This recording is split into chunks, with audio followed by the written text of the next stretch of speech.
नमस्कार, आप देख रहे हैं महुआ न्यूज और मैं हूं आपके साथ मेनका चौधरी। 10 दिसंबर यानी कि शनिवार को लग रहा है साल का आखिरी चंद्र ग्रहण। खासियत यह है कि ये चंद्र ग्रहण पूरे भारत में दिखाई देगा। इसके अलावा उत्तरी अमेरिका, यूरोप, रूस, चीन, जापान, ऑस्ट्रेलिया और दक्षिण अफ्रीका के ज्यादातर इलाकों में भी दिखाई देगा चंद्र ग्रहण। चूंकि भारत में ये हर जगह दिखेगा, इसलिए भारत के लिए इसकी खास अहमियत है। सारे ग्रहों की चाल पर भी फर्क पड़ेगा और खासकर आप सभी की राशियों पर भी असर डालेगा ये चंद्र ग्रहण। 10 दिसंबर 2011 दिन शनिवार, साल का दूसरा पूर्ण चंद्र ग्रहण। चंद्रमा पर पृथ्वी की छाया, भारत सहित पूरी दुनिया पर असर।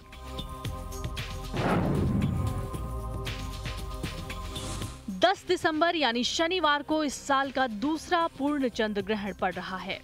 ज्योतिष विद्वानों की माने तो साल का ये आखिरी खग्रास चंद्र ग्रहण होगा। ज्योतिष शास्त्र के विद्वान पंडितों ने जहां इस ग्रहण को खास बताते हुए इसका अलग अलग राशियों पर अलग अलग प्रभाव बताया है, वहीं नेहरू तारामंडल के खगोल शास्त्रियों के मुताबिक भारत में इस खगोलीय नजारे को देखने का ये अनोखा अवसर है, क्योंकि ग्रहण के समय चंद्रमा अपने पूरे आकार में होगा। ये चंद्र ग्रहण भारत के अलावा उत्तरी अमेरिका के पूर्वी इलाके में साफ दिखाई देगा, जबकि दक्षिण अमेरिका या अंटार्कटिका में ग्रहण नहीं दिख सकेगा। प्रशांत महासागर, ऑस्ट्रेलिया, हिंद महासागर, एशिया में आंशिक रूप से दिखाई देगा। यूरोप और अफ्रीका में लोग ग्रहण के आरंभिक चरण को नहीं देख पाएंगे। खगोल शास्त्रों के मुताबिक ये चंद्र ग्रहण इसलिए भी बेहद खास है क्योंकि इस चंद्र ग्रहण के बाद भारत के लोगों को अब पूर्ण चंद्र ग्रहण देखने के लिए 7 साल का इंतजार करना पड़ेगा। इसके बाद अगला पूर्ण चंद्र ग्रहण 27 जुलाई 2018 को होगा। चंद्र ग्रहण का समय खगोल शास्त्र के अनुसार,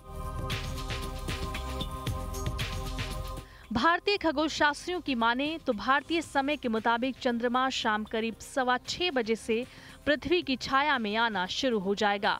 हालांकि भारत के अलग अलग हिस्सों में इसका असर अलग अलग समय पर दिखेगा। पूर्ण ग्रहण रात करीब 7:36 से शुरू होगा और रात 8:28 तक रहेगा। चंद्र ग्रहण का समय ज्योतिष के अनुसार, भारतीय ज्योतिष शास्त्र की माने तो चंद्र ग्रहण का प्रभाव ग्रहण दिखने के समय से लगभग 9 घंटे पहले ही शुरू हो जाता है। इसलिए ज्योतिष विद्वानों के मुताबिक 10 दिसंबर को सुबह 9:15 पर सूतक लगने के साथ ही चंद्र ग्रहण लगना माना जाएगा।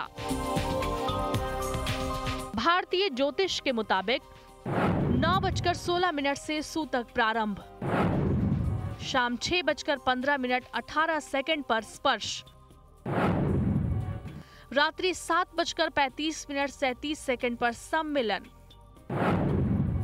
रात्रि 8:01 44 पर मध्य, रात्रि 8:27 52 पर उन्मिलन, रात्रि 9:48 12 पर ग्रहण का मोक्ष योग बन रहा है।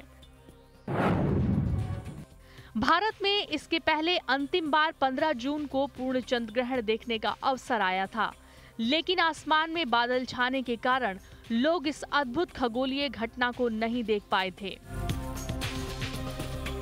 इसलिए खगोल शास्त्रियों के मुताबिक भी भारत के लोगों के लिए ये चंद्र ग्रहण बेहद खास है।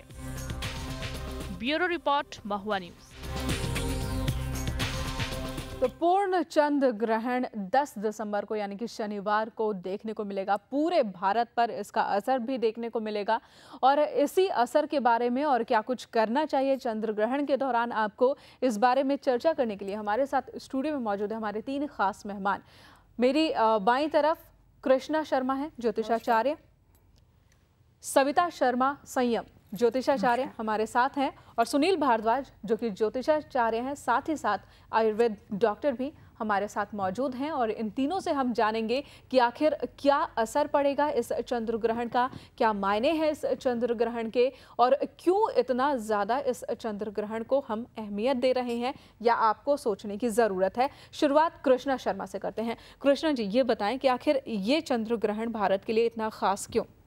सबसे पहले हम ये देखेंगे कि चंद्र ग्रहण जो है पड़ रहा है, यानी कि वृष राशि पे पड़ रहा है। वृष राशि पे जो है चंद्र ग्रहण पड़ रहा है, उसका असर जो है यहाँ देखेंगे, उसका जो स्वामी है यानी कि शुक्र हो गया, जो हमें भौतिक सुख सुविधा होती है उससे जो है अवगत कराता है। तो यहाँ पे हमें महंगाई के ऊपर सबसे ज़्यादा असर पड़ रहा है, जो अभी दिखाई भी दे रहा है, आगे चल के इसका प्रभाव ज़्यादा पड़ता हुआ दिखाई देगा। तो उसके लिए भारत के ऊपर जो असर पड़ने वाला है, सबसे ज़्यादा जो है महंगाई के ऊपर असर पड़ेगा और राष्ट्र में जो राजनीतिक घटनाएं हैं वो सबसे ज़्यादा होंगी, तो उस पर सबसे ज़्यादा असर पड़ेगा। और जैसे कि हम ये बता दें कि ये जो सबसे यही पूर्ण रूप से जो है हमारा जो ग्रहण जो है ये आखिरी है इस साल का, उसके बाद 2018 27 जुलाई को पड़ेगा। बिल्कुल, हम असर के बारे में विस्तार से बातचीत करेंगे और क्या कुछ उपाय करने चाहिए आपको, इसके बारे में भी बातचीत करेंगे। सुनील भारद्वाज से जानते हैं। सुनील जी, आप बताएं कि ये जो चंद्र ग्रहण है, पूर्ण चंद्र ग्रहण, इस साल का आखिरी चंद्र ग्रहण पूरे भारत में देखा जाएगा, किस मायने में बेहद खास है, क्यों खास है ये? बहुत देखिए, एक तो इसकी अवधि बहुत अच्छी है, 3 घंटा 33 मिनट, 3 और सबसे बड़ी खास बात क्या है कि ये ग्रहण जब पड़ रहा है तो आपके पास समय बहुत अनुकूल है, जप के लिए ये समय बहुत अनुकूल है, औषधि और आरोग्य के लिए बहुत अनुकूल है। रोहिणी में ग्रहण आए उसका बहुत लाभ मिलता है। यहाँ पर आप सौंदर्यता को अपनी निखार सकते हैं, अपनी काया को कल्प कर सकते हैं। आयुर्वेद पद्धति में प्रथम सुख निरोगी काया। कोई भी व्यक्ति कुछ भी ले ले, अगर वो रोगी है ना तो वो बेकार है। धन धान्य से परिपूर्ण है और रोगी है तो उसके लिए जीवन व्यर्थ है। ये ऐसा अनुकूल समय, ऋषि मुनियों ने इस समय की प्रतीक्षा करते हैं कि ऐसा संजोग आ जाए कि जिस समय अब हम देखेंगे चंद्रमा हमारे सिर पे होगा और सूर्य नारायण बिल्कुल नीचे होंगे। सिर पे चंद्रमा हमारे आयुर्वेद में बहुत सुंदर है। पैर गरम, पेट नरम और सर ठंडा तो डॉक्टर को मारो डंडा। ये सूत्र बन जाएगा आयुर्वेद का, ये सूत्र बनेगा, आप देख लें। क्योंकि चंद्रमा क्या है, शीतलता दे रहा है। कहाँ है? आपके सिर के ऊपर। कल आप जब धरती पे खड़े होकर देखेंगे चंद्रमा को तो चंद्रमा कितने ऊपर होगा? 85 डिग्री के आसपास होगा। तो सिर के ऊपर ठंडा, शीतलता दे रहा है। मन का देवता शीतलता प्रदान दे रहा है। यहाँ चंद्रमा इसीलिए शीतलता प्रदान दे रहा है। मगर कुछ समय के लिए ढकने के बाद फिर एकदम लाइट आएगी, पूरी तरह पृथ्वी बीच में आ चुकेगी। और उसके बाद पैर गरम, क्यों? क्योंकि यहाँ, और पेट नरम, तो पेट होगी धरती। तो शरीर का जो योग है, ऋषि मुनियों ने इसी योग की प्रतीक्षा की है। हमारे आयुर्वेद पद्धति में चरक ने, सुश्रुत ने इन्हीं बात की प्रतीक्षा की है। हमारे यहाँ आयुर्वेद की बात होगी, हमारे नक्षत्रों, सविता जी से जानते हैं कि ये जो खगोलीय घटना है, पृथ्वी, चांद और सूरज के बीच आने वाली है, इस खगोलीय घटना को आप कैसे देख रही हैं और क्या कुछ करना चाहिए हमें? देखिए, जहाँ तक चंद्र ग्रहण का सवाल है, इस वर्ष में अगर हम 2011 में देखें तो सूर्य और चंद्र ग्रहण पूर्ण रूप से देखें तो 5 हुए थे और 2 चंद्र ग्रहण, एक आपने देखा होगा कि 15 जून को हुआ था।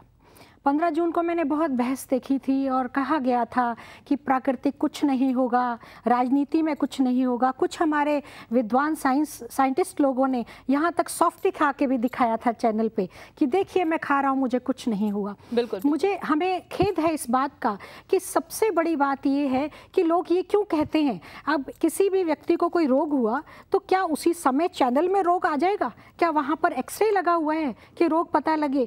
15 जून के चंद्र ग्रहण ने इतनी आपदाएं दी हैं आज तक, जो कि अब दिसंबर आ गया है तो हर तरह की प्राकृतिक भी आई हैं, राजनीतिक भी आई हैं। और उसके साथ साथ आप ये देखिए कि महंगाई, जहाँ तक हमारे साथी ने बोला, महंगाई किस कदर बढ़ गई है।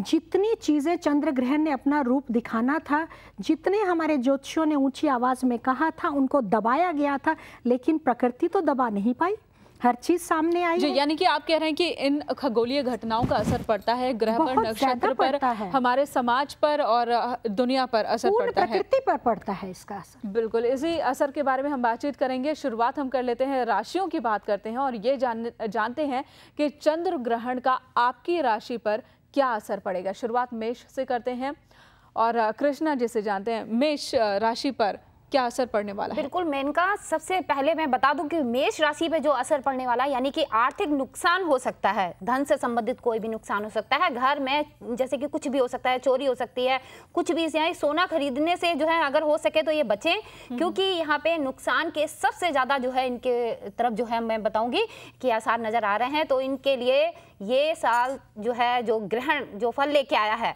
वो तो यही है कि इनको जो है आर्थिक नुकसान पहुंचा रहा है। सविता जी, क्या उपाय करें कि ये आर्थिक नुकसान से बच सकें? देखिए, जहाँ तक मेष राशि का सवाल है, वैसे इसका स्वामी तो मंगल है और हम मंगल के लिए ज़्यादातर हम लोग कहते हैं कि गेहूँ गुड़ चीज़ों का और लाल वस्त्र या बजरंग बली का उपाय किया जाए। लेकिन हाँ, हम इतना ज़रूर कहेंगे कि इसके साथ साथ अगर चंद्र ग्रहण की छाया को आप कम करना चाहते हैं और उसका हमारे जीवन पे असर है, तो सबसे बेहतर है कि मंगल ग्रह का जाप किया जाए और पूर्ण रूप से बीज मंत्र या वैदिक मंत्र पूरी तरह से इन चीज़ों का जाप करने से आपके जीवन में बहुत लाभ मिलेगा। बिल्कुल। और कृष्णा जी, आप भी कुछ उपाय बता रही हैं। बिल्कुल, यहाँ ये बताऊंगी कि एक नारियल जो है शिव मंदिर में जरूर चढ़ाना होगा और साथ में जो है सफेद फूल से शिव की आराधना करते हैं और गाय को गुड़ और चना देते हैं, तो आप ये देखेंगे कि आपके ऊपर जो कष्ट आ रहा है उससे आप जो है निजात पा सकते हैं और आपके लिए बेहतर रहेगा। सुनील जी से जानना चाहेंगे। सुनील जी, आप बताएं आयुर्वेद में क्या उपाय है, क्योंकि और शरीर पर क्या असर पड़ने वाला है ये भी बताएं। देखिए, यहाँ पर हम एक और चीज़ कहेंगे ज्योतिष के हिसाब से भी। यहाँ पर ज्योतिष में हमारे यहाँ अश्विनी नक्षत्र से गणना कर दी जाती है, मगर हमारे आयुर्वेद में कृतिका नक्षत्र से गणना करी जाती है। हमारे यहाँ थोड़ा सा एक आगे चले हैं, चरक ने थोड़ा सा आगे कहा है, क्योंकि यहाँ पर हम लोग करते हैं शरीर के अंदर आने वाले रोग। अब ये हमने जो पद्धति बताई है ये साइंटिफिक लॉजिक है कि यहाँ दो हवाएं हैं, पूरब और पश्चिम, और नॉर्थ अपनी तरफ पुल कर रहा है। यहाँ पर हम ग्रेविटी पावर के ऊपर खड़े हैं। अब हमारे हिसाब से जो मेष राशि की बात कही आपने, यहाँ पर अगर कोई व्यक्ति अपामार्ग की जड़ अपने पास रखता है तो उसके लिए बहुत हितकारी होता है, क्योंकि उसके क्लेधन काम करने प्रारंभ हो जाएंगे, क्योंकि सूर्य अभी आपके पास धनु के हैं। हमारे ये इसको हटा नहीं सकते, ये तो आयुर्वेद की पद्धति, ये पद्धति इसको हटा नहीं सकते। व्यक्ति को मकर संक्रांति पे हार्ट की प्रॉब्लम थी, अपामार्ग की जड़ आपके लिए इस समय हितकारी रहेगी। बिल्कुल। अगली राशि की बात करते हैं, वृष राशि के बारे में जानते हैं कि वृष राशि वालों पर क्या असर पड़ने वाला है। कृष्णा जी। बिल्कुल, वृष राशि के लिए यहाँ मैं बताऊंगी कि शरीर के जो है आपको सबसे ज्यादा कष्ट उठाना पड़ सकता है, शरीर पे कष्ट उठाना पड़ सकता है, साथ में जो है कार का एक्सीडेंट हो सकता है। तो इसलिए जरूरी है कि आप थोड़ा जो है फास्ट ड्राइविंग ना करें, उसके लिए आपको बच के रहना पड़ेगा। और उपाय भी साथ साथ मैं सोच रही हूँ बता ही दूं कि भाई चावल और चीनी और चांदी और सफेद कपड़े में इन सब चीजों को अगर लपेट के शिव मंदिर पे चढ़ाते हैं, कलश की स्थापना करते हैं, सफेद वस्त्र का दान करते हैं, तो आप ये देखेंगे कि आपके ऊपर जो कष्ट आ रहा है उससे तो आप मुक्ति पाएंगे। साथ में जो है शिव की कृपा भी आपके ऊपर हमेशा बनी रहेगी। सविता जी, यहाँ सफेद रंग का क्या संबंध है? चांदी, सफेद वस्त्र, चावल। शुक्र जो ग्रह है उसका स्वामी है, जैसे मतलब वृष राशि का स्वामी काला और ये सफेद नहीं, सभी ग्रहों का अपना अपना एक संबंध है पूर्ण रूप से कलर से। और सबसे बड़ी बात है धातु भी अपनी है, रंग भी अपना है, और उसके साथ हम चीज़ें कह सकते हैं कि समय भी अपना है। अब जहाँ तक सवाल है वृष राशि की, उसका स्वामी है शुक्र, और शुक्र के लिए दो रंग को हमने माना है, एक तो सफ़ेद को भी और कहीं हम हल्का गुलाबी को भी मानते हैं, और साथ में क्रीम कलर। ये दो कलर की चीज़ों में अब देखा जाए, सफ़ेद अनाज में चावल, चीनी, दूध, इन चीज़ों की चीज़ें, सफ़ेद वस्त्र और साथ में चांदी, धातु, और कई बार हम कहते हैं कि मोती भी दे सकते हैं, जबकि मोती हम लोग चंद्रमा के लिए देते हैं। बिल्कुल। सुनील जी, आप बताएं आयुर्वेद के हिसाब से जो वृष राशि वाले हैं इन पर क्या असर होने वाला है और क्या उपाय करना चाहिए उन्हें? यहाँ पर इन्हें सर्दी से बचना होगा जी, क्योंकि यहाँ पर आपका अवलंबन बढ़ने के, हमारे आयुर्वेद के हैं, कफों के नाम होते हैं अलग अलग, तो अवलंबन बढ़ने के बहुत ज़्यादा चांसेस होते हैं। इससे हमारा पित्त प्रवृत्ति भी बढ़ जाती है। एक तो समय पर भोजन करना चाहिए, इन्हें आने वाले 40 दिन तक बहुत समय पर भोजन करना चाहिए, ओवर नहीं करना चाहिए, और प्रयास करें कि इस समय कम चिकनाई का इस्तेमाल करें, तो इनके लिए यानी कि घी तेल से बचकर मिर्च मसाले, घी तेल, गुड़ खटाई कम लें तो बढ़िया रहेगा। बिल्कुल, और अगर वो बाहर के खाने से बच के रहें तो और भी ज़्यादा अच्छा है, घर में साफ सुथरा खाना खाएं। मिथुन राशि वालों के बारे में जान लेते हैं, क्या असर पड़ने वाला है इस चंद्र ग्रहण का उन पर। बिल्कुल मेनका, मिथुन राशि वालों के लिए यहाँ मैं बता दूं कि इनके स्वामी जो है बुध हैं, मगर इनके लिए यहाँ मैं बताऊंगी कि धन की हानि हो सकती है। पैसे किसी से उधार ना ले तो बहुत अच्छा रहेगा। और यानी कि ग्रहण के समय अगर दोस्तों से दूर ही रहे, क्योंकि दोस्त कहीं उधार ना मांग बैठे, तो इसके लिए जरूरी है कि आप दोस्तों से दूर रहे। और साथ में इनको उपाय भी साथ साथ मैं बता देती हूँ कि काले और सफेद तिलों का दान करें, शनि की पूजा करें, बालों में सरसों का तेल लगाएंगे तो इनके लिए सबसे अच्छा रहेगा, क्योंकि शनि देव भी प्रसन्न रहेंगे, क्योंकि शनिवार के दिन जो ग्रहण पड़ रहा है उसका सबसे ज्यादा प्रभाव जो है इस राशि के ऊपर पड़ता है। बिल्कुल, मिथुन वाले के बारे में आप क्या बताएंगे। सबसे बड़ी बात यह है कि मिथुन राशि जो है, मिथुन राशि का स्वामी है बुध। बुध का संबंध हरियाली से भी है, हरे रंग से भी है।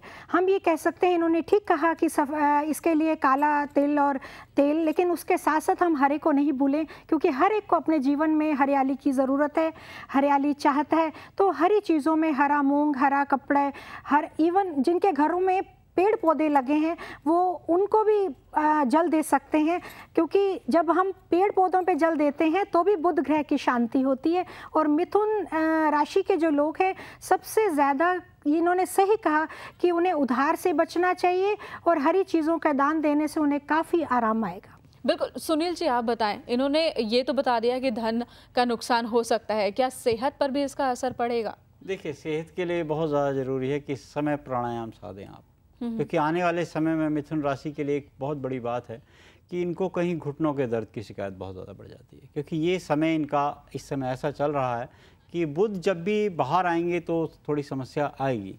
तो कहीं ना कहीं आप अगर जाप करते हैं तो बहुत अच्छा है। और उल्टा जीना चढ़ना प्रारंभ कर दीजिए, या उल्टा जीना उतरना प्रारंभ कर दीजिए, बहुत अच्छी एक्सरसाइज है। लेकिन ये खतरनाक हो सकता है। नहीं, बिल्कुल ये बहुत अच्छा है मेनका जी। इसके लिए एक्सरसाइज है आयुर्वेद की। आप वैसे तो एक्सरसाइज करेंगे नहीं, जीना सीधा चढ़ जाइए, उल्टा उतर आइए, कम से कम 8-10 पौड़ी आप उल्टे अवश्य करें। अखरोट का सेवन इनके लिए बहुत हितकारी है। तो मिथुन राशि वाले अगर ऐसा करना चाहते हैं तो ज़रूर करें, लेकिन थोड़ी सावधानी भी ज़रूर बरतें।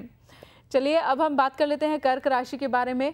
कर्क राशि वालों पर क्या असर पड़ेगा वो जान लेते हैं। बिल्कुल, कर्क राशि वालों के लिए हमें बताऊंगी कि धन लाभ हो सकता है। कोई रुका हुआ धन जिसकी आप बहुत समय से प्रतीक्षा कर रहे हैं वो आपको प्राप्त होगा। साथ में कोई ऐसा मेहमान आ सकता है जिससे आपको ज़्यादा खुशी भी हो सकती है। मगर यहाँ ये बता दूं, आपको थोड़ा उपाय भी करना चाहिए, क्योंकि उपाय करिए, क्या पता ऐसा ना हो कि मेहमान भी कभी कभी धन भी खर्च करा देते हैं। तो इससे जो है आपको थोड़ी सी जो है उपाय कर लेते हैं तो आपको जो है सुविधा रहेगी कि भगवान शिव को जो है दूध से स्नान कराइए, नारियल की बर्फी चढ़ाइए, तो आपके लिए बहुत अच्छा रहेगा। और आपके पास जो धन है उसका और भी जो है बढ़ोतरी होती हुई दिखाई देगी, तो आपके लिए बेहतर रहेगा। कर्क राशि वालों पर चंद्र ग्रहण का आप क्या असर देख रही हैं। धन लाभ होगा, लेकिन इसके साथ ये ज़रूर कह सकते हैं कि धन लाभ की फिजूल खर्ची भी होने के पूरे आसार हैं, क्योंकि सबसे बड़ी बात यह है कि पूर्णिमा का चंद्रमा और उस पर ग्रहण, तो ग्रहण काल अपना भी रंग तो ज़रूर दिखाएगा। तो सबसे बड़ी बात है कि इस समय चंद्रमा के बीज मंत्र, चंद्रमा का वैदिक मंत्र से जाप करें। चंद्रमा की 108 माला तो कम से कम, हम 108 मणके की एक माला तो ज़रूर जाप करें और उनकी आराधना करके मन की शांति, क्योंकि चंद्रमा मानसिक तनाव से भी जुड़ा हुआ है, तो मन की शांति रहेगी, धन भी प्राप्त होगा और धन का सही खर्च होगा, तो घर में और घर के माहौल में बहुत खुशहाली रहेगी। तो घर के माहौल में खुशहाली रहेगी तो हम उम्मीद करें कर्क राशि वालों का सेहत भी दुरुस्त रहेगा। नहीं, बिल्कुल, यहाँ पर कर्क राशि वालों के लिए बहुत लाभ की बात है। यहाँ पर एक और चीज़ बताएंगे, चांदी के पात्र में जल भर के रखें ग्रहण के दौरान और उसको घर में छिड़कें गंगा